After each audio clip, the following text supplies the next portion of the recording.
Pittsburgh drowned in snow. Jeffrey Tamayo stood at the window of the 32nd floor, watching the blizzard turn the city into a white blur. He should have left hours ago. But Sophia was at her grandmother's house in Shadyside for the weekend, and the empty apartment in East Liberty felt lonelier than staying late to finish inventory reports. The building was silent except for the heating system. Then he heard crying from the CEO's office down the hall. He recognized that office. It belonged to Lydia Frank, the billionaire everyone called the Iron Queen. She never cried, but tonight she was sobbing like her world was ending. Before we continue, please tell us where in the world you're watching from. We love seeing how far our stories travel, and it proves that powerful stories resonate everywhere. Jeffrey walked toward the sound cautiously. He knew he shouldn't interfere with Lydia Frank's business, but the crying was so desperate that he couldn't ignore it. He knocked on the door twice and announced himself as Jeffrey Tamayo from the logistics department. The crying stopped immediately, and after a moment of silence, Lydia opened the door. She stood there in an expensive red evening gown, her makeup ruined by tears, looking nothing like the powerful CEO who terrified everyone in board meetings. Her office was a mess.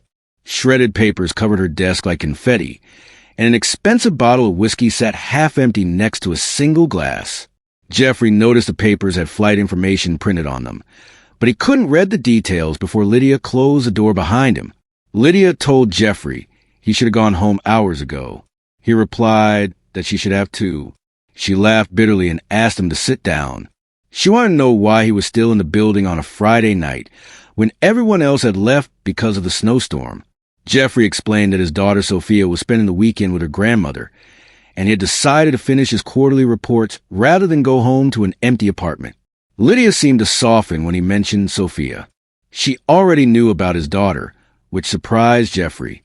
She knew Sophia was 8 years old, that Jeffrey was a widower, and that his wife Grace had died 3 years ago in a car accident in Pittsburgh South Hills. Jeffrey felt uncomfortable that his boss knew so much about his personal life, but he didn't question it. Then Lydia explained why she was crying. Tomorrow night was a Sterling Gala, an annual event where every important business person in Pennsylvania attended. This year, a British investor named Alistair Thorne was planning to announce a hostile takeover of Frank Industries in front of everyone. Lydia had built her company from nothing after her father died, and now Alistair wanted to destroy everything she had worked for. She told Jeffrey she needed help, but not the kind her lawyers could provide. Lydia wanted Jeffrey to pretend to be her fiancé at the gala. She needed someone to stand beside her and make Alistair believe she wasn't alone and vulnerable. She would pay Jeffrey $500,000 for one night of pretending to be her partner. She even had an engagement ring ready, a massive diamond that probably cost more than Jeffrey's annual salary. Jeffrey was shocked. $500,000 was more money than he had ever imagined having. It could pay for Sophia's education through college. It could buy them a house in a better neighborhood. It could give his daughter the life Grace had always wanted for her. But pretending to be engaged to Lydia Frank seemed dangerous and wrong. Lydia explained that she chose Jeffrey specifically because he had already lost the most important person in his life. He understood loneliness and desperation. He also had kind eyes, which would make the performance believable. Alistair would see them together and think twice about the takeover. Maybe he would even back down completely. Jeffrey thought about the offer carefully. He thought about Sophia and the stack of unpaid bills on his kitchen table. He thought about Grace and how she had always worried about money before she died. He thought about how this one night could change everything for his daughter's future. Finally, he agreed to help Lydia, even though something in his gut told him this was a mistake. Lydia seemed relieved when Jeffrey accepted. She immediately started explaining the plan. A tailor would come to Jeffrey's apartment tomorrow morning to fit him for a tuxedo. A car would pick him up at 6 in the evening and bring him to her penthouse in downtown Pittsburgh. They would arrive at the gala together at the Army William Penn Hotel at 7:30. Jeffrey just needed to stay close to her, smile, and act like a devoted fiancé. If anyone asked how they met, he should say they had been secretly dating for 6 months and wanted to keep their relationship private until now. Jeffrey asked what he should say if people asked about his background. Lydia told him to tell the truth. He was a logistics manager, a widower, a single father. That authenticity would make their relationship seem real. Rich people loved stories about powerful women finding love with ordinary men. It made them feel like romance still existed in the world. Before Jeffrey left, Lydia handed him the ring box and told him to keep it safe. She also gave him her private phone number and told him to call if he had any questions or concerns. As he walked out of her office into the snowy night, Jeffrey looked at the ring in his hand and wondered what he had just agreed to. The diamond caught the light from the street lamps outside, and for a moment, it looked like a warning signal, bright and dangerous. The next morning, a tailor arrived at Jeffrey's apartment in East Liberty exactly at 9 o'clock. The man measured Jeffrey silently and efficiently, then left with promises that the tuxedo would be delivered by 4 in the afternoon. Jeffrey spent the day trying to focus on normal tasks, cleaning the apartment, doing laundry, calling Sophia to check on her, but his mind kept returning to the gala and Lydia's desperate tears. Sophia sounded happy on the phone. Her grandmother had taken her to the Carnegie Museum of Natural History, and she was excited about the dinosaur exhibits.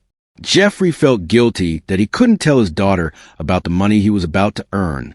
He told himself it was just one night of pretending, one night of playing a role, and then everything would be better for both of them. The tuxedo arrived at 4 o'clock as promised.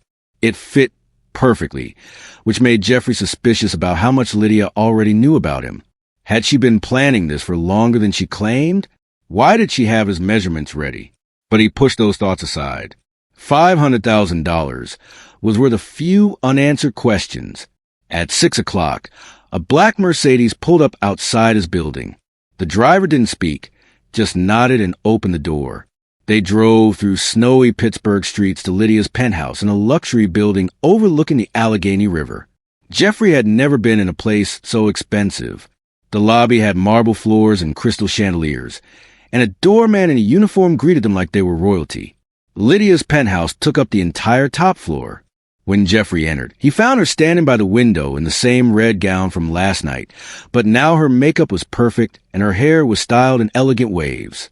She looked like a completely different person, confident, powerful, untouchable.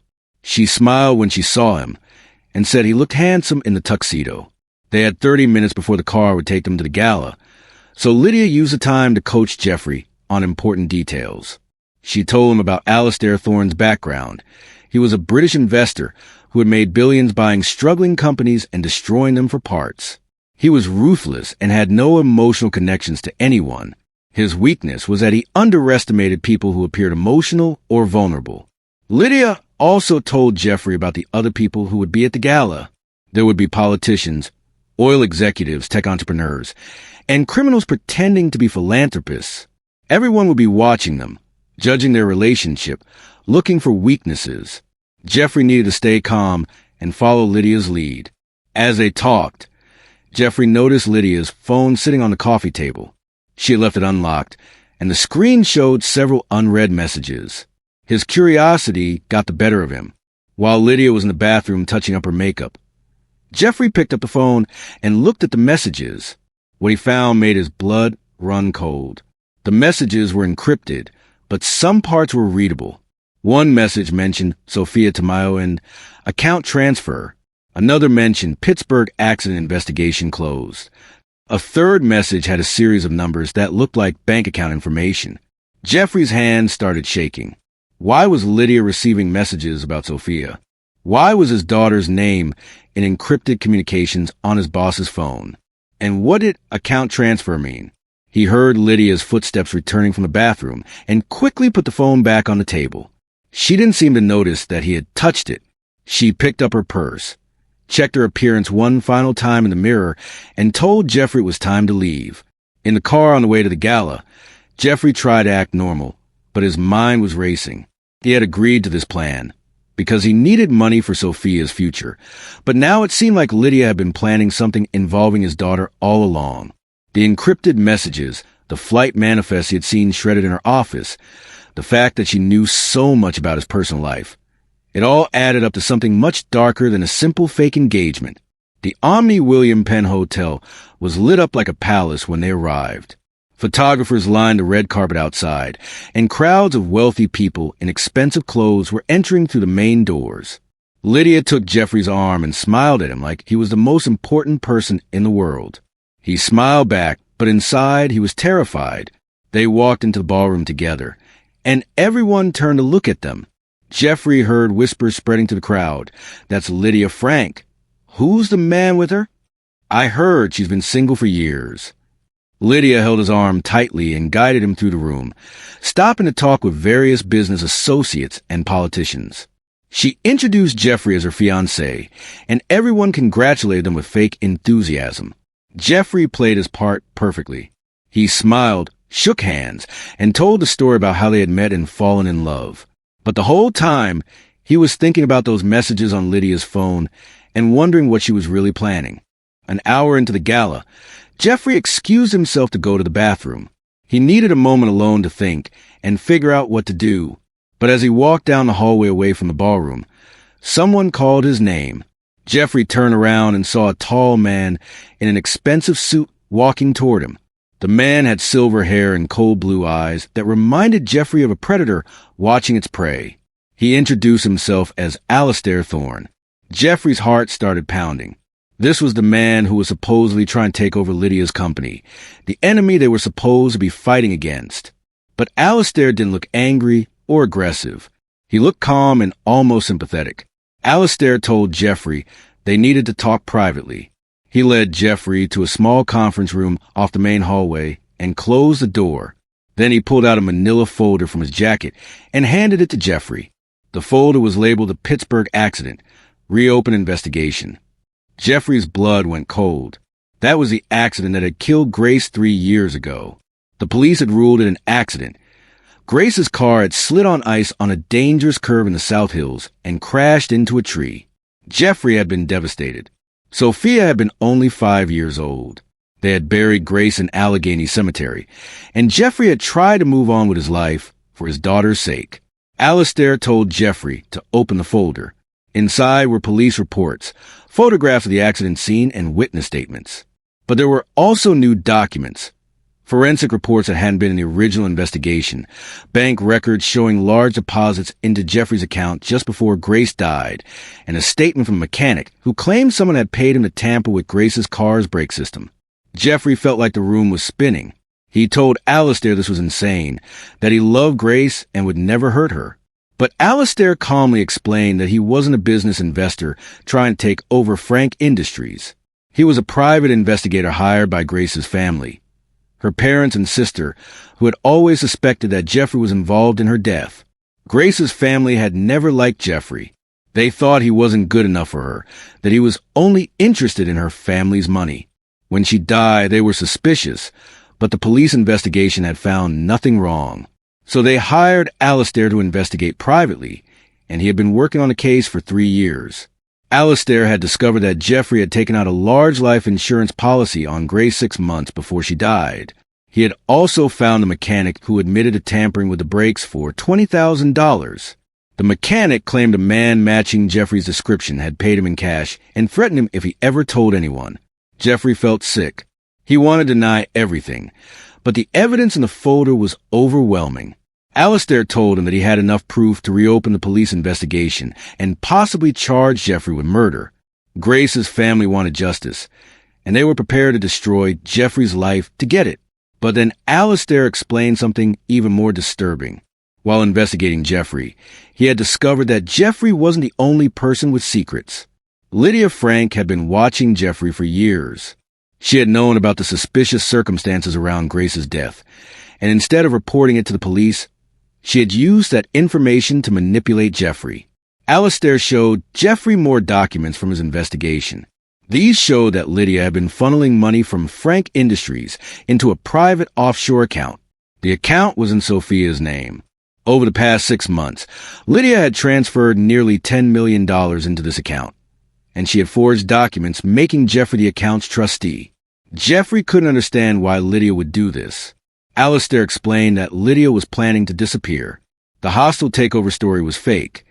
She had created it herself to explain why she was leaving Pittsburgh. She was going to take the money, blame the company's financial problems on the takeover attempt, and vanish. But she needed someone to take the fall for the missing money, and Jeffrey was the perfect patsy. By setting up the account in Sophia's name with Jeffrey as trustee, Lydia could make it look like Jeffrey had been stealing from the company for years. When the authorities investigated, they would find the offshore account, the transfers, and Jeffrey's forged signature on all the documents. Jeffrey would go to prison for embezzlement, and Lydia would be free to start a new life somewhere else with the stolen money. But Lydia had made one mistake. She had underestimated how much Grace's family hated Jeffrey and wanted justice. By involving Jeffrey in her scheme, she had attracted Alistair's attention. Now, Alistair had evidence of both Jeffrey's possible involvement in Grace's death and Lydia's embezzlement scheme. Alistair told Jeffrey he had a choice. He could cooperate with Alistair and testify against Lydia in exchange for a lighter sentence for Grace's murder. Or he could stay loyal to Lydia and face charges for both murder and embezzlement. Either way, Jeffrey's life as he knew it was over. Jeffrey sat in the conference room, staring at the folders full of evidence, and realized that everything he thought he knew was a lie. Lydia hadn't chosen him randomly. She had chosen him specifically because he was a murderer who could be manipulated and controlled. And now he was trapped in her scheme with no way out. Listen, if you're still here, it means you're invested. You want to see what happens next. But here's the reality. Most people watch stories like this and scroll away without subscribing. They enjoy it, then vanish. If this story actually matters to you, if you genuinely care about how it ends, hit that subscribe button. It only takes a second. Otherwise, you'll probably forget this channel exists and miss all the other incredible stories I share. Jeffrey told Alistair he needed time to think. Alistair gave him until the end of the gala to make his decision. If Jeffrey didn't cooperate, Alistair would go to the police with everything he had discovered. Jeffrey walked out of the conference room, feeling like a dead man walking. He returned to the ballroom and found Lydia talking with a group of politicians. She smiled when she saw him and excused herself from the conversation. She asked if everything was okay, and Jeffrey lied and said he was fine, just needed some air. Lydia suggested they go out to the terrace for a few minutes to escape the crowds. The terrace overlooked Pittsburgh's downtown area, and the snow was still falling heavily. They were alone out there, just the two of them in the cold night air. Lydia stood at the railing, looking out at the city lights, and asked Jeffrey what was really bothering him. Jeffrey decided he had nothing left to lose. He told Lydia he had seen the messages on her phone about Sophia and the account transfers. He told her that Alistair Thorne wasn't a business investor, but a private investigator hired by Grace's family. He told her he knew about the offshore account in Sophia's name and the embezzlement scheme. Lydia didn't seem surprised or upset. She just kept looking out at the city and said that Jeffrey was smarter than she had expected. She admitted that everything Alistair had told him was true. She had been planning to disappear with the money and frame Jeffrey for the embezzlement. The fake engagement, the gala, the hostile takeover story, it was all theater designed to give her an exit strategy. Jeffrey asked why she had chosen him specifically. Lydia turned to look at him, and her expression was cold and calculating. She told him she had been watching him for 3 years, ever since Grace died. She had always suspected that the accident wasn't really an accident, and she had hired her own investigators to look into it. When Lydia discovered that Jeffrey had probably killed Grace for the insurance money, she saw an opportunity. Jeffrey was a murderer who had gotten away with his crime, which meant he was someone who could be controlled through blackmail. She had planned the entire embezzlement scheme around Jeffrey's vulnerability. But Lydia had also developed a strange respect for Jeffrey over the years. He had committed a perfect crime and rebuilt his life afterward. He was raising Sophia alone, working a normal job, and appearing to be a decent person despite what he had done. Lydia found that fascinating because she had spent her whole life pretending to be something she wasn't. Then Jeffrey admitted something that shocked Lydia. He told her that he had known who she was all along. He hadn't stayed late at the office by accident on Friday night. He had been watching Lydia, just as she had been watching him. Jeffrey explained that 6 months ago, he had started noticing irregularities in the company's inventory records. Money was disappearing in small amounts that most people wouldn't notice, but Jeffrey's job was to track every detail. He had started investigating on his own and discovered that Lydia was embezzling from her own company. Jeffrey had been planning to blackmail Lydia himself. He needed money to run away with Sophia and start a new life somewhere the police couldn't find him. Grace's family had been getting more suspicious lately, asking questions and hiring investigators. Jeffrey knew it was only a matter of time before someone discovered the truth about the accident. So Jeffrey had stayed late on Friday night specifically to find Lydia crying in her office. He had planned to use her vulnerability to get close to her and eventually blackmail her. But when she offered him money to pretend to be her fiancé, he realized she was running a scheme of her own. He had decided to play along and see where it led. Lydia started laughing. She told Jeffrey that they were both predators pretending to be victims. They had been circling each other for months, each thinking they were hunting the other, when really they were perfect partners in crime. Jeffrey asked what happened now. Alistair had evidence against both of them. Grace's family wanted justice. The police would eventually figure out the embezzlement scheme. They were both going to prison unless they did something drastic. Lydia had already thought of a solution. She told Jeffrey that Alistair's evidence was circumstantial. The mechanic who claimed Jeffrey paid him to tamper with Grace's brakes could be discredited. Lydia had investigators who could dig up dirt on him. The offshore account in Sophia's name could be explained as a trust fund that Lydia had set up out of kindness for an employee's daughter. The forged signatures could be blamed on a third party. But to make this work, Jeffrey and Lydia needed to stay together and present a united front. If they turned on each other, they would both go down. But if they worked together, they could destroy Alistair's investigation and walk away free. Lydia proposed a real partnership, not a fake engagement, but a genuine alliance between two people who understood each other's darkness. They would combine their resources, cover up each other's crimes, and build a life together based on mutual protection rather than love. Jeffrey thought about Sophia and what kind of life he could give her if he agreed to Lydia's plan. He thought about Grace and the choice he had made 3 years ago when he decided her life insurance was worth more than her life. He thought about all the lies he had told and all the people he had hurt. Then he looked at Lydia standing in the snow, offering him a way out of the trap they were both caught in, and he realized she was right. They were the same kind of person, ruthless, calculating, and willing to do whatever it took to survive. Maybe they deserved each other. Jeffrey agreed to Lydia's partnership. They would go back into Gala together, confront Alistair as a united couple, and dare him to prove his accusations. They would use Lydia's money and connections to bury the investigation, and they would disappear together, taking Sophia with them, and start over somewhere nobody knew their secrets. Jeffrey and Lydia walked back into the ballroom holding hands, and everyone could see that something had changed between them. They weren't pretending anymore. Whatever was connecting them now was real and dangerous. They found Alistair standing near the bar, watching them. Jeffrey and Lydia approached him together, and Lydia spoke first. She told Alistair that she knew who he really was and what he was trying to do. She also told him that his investigation was based on speculation and circumstantial evidence that would never hold up in court. The mechanic who claimed Jeffrey paid him to tamper with Grace's brakes was a drug addict with a criminal record. His testimony would be worthless. The life insurance policy Jeffrey took out on Grace was legal and normal for a married couple. The offshore account in Sophia's name was a legitimate trust fund that Lydia had established as a benefit for her employee's daughter. Alistair argued that the forensic evidence from the accident scene showed the brakes had been tampered with.